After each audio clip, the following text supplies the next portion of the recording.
Junior Department, Big Roland.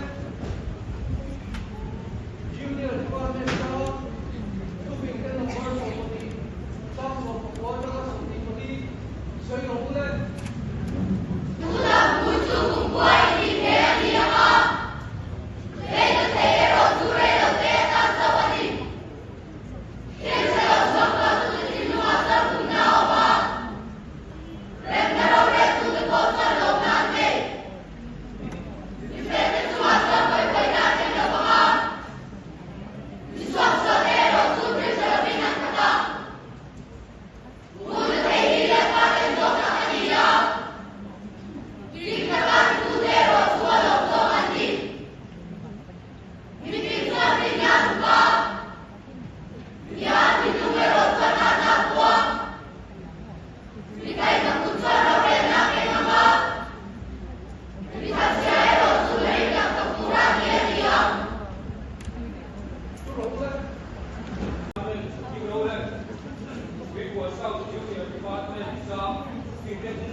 Junior Department, di role.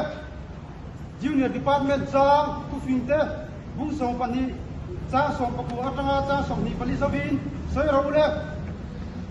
Tu dah muncul kumpai tinggi ani anga, lega thayero tu relo te tan sawani. Kira saya sang tu tu cilunga sang kumna oma, rena role tu te kota lomna ne.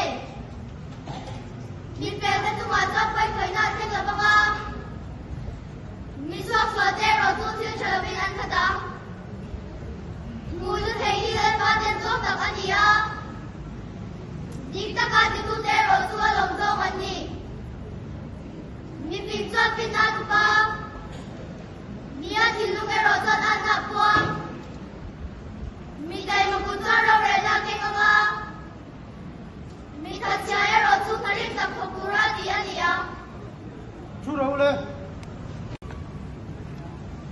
Resettlement Town, Junior Department, Ding Rowland. Junior Department Town, Thupinte, Number Song Pani, Chang Song Papua, Atama Chang Song Ni Pali. Tu dah muncul kumpai tinggi ani anga, lega thayero tu relo te tan sawani. Kira kalau suatu tu te cilunga sang kumna oma, rena role tu te kota lomna ne. Mình về tu macam koi na ten la banga, ni suatu tero tu tin chala binang kadang. Mui ka tay ni le pa ten som tak ania, di ka ka ti tu tero tu alom som ane. Mình phim suat phim na tu pa, mia tin numero suat ana puang. Mình đây mà cũng suat rau le na kenga, mình hạt sia ero tu narik tak tu ra ti ania.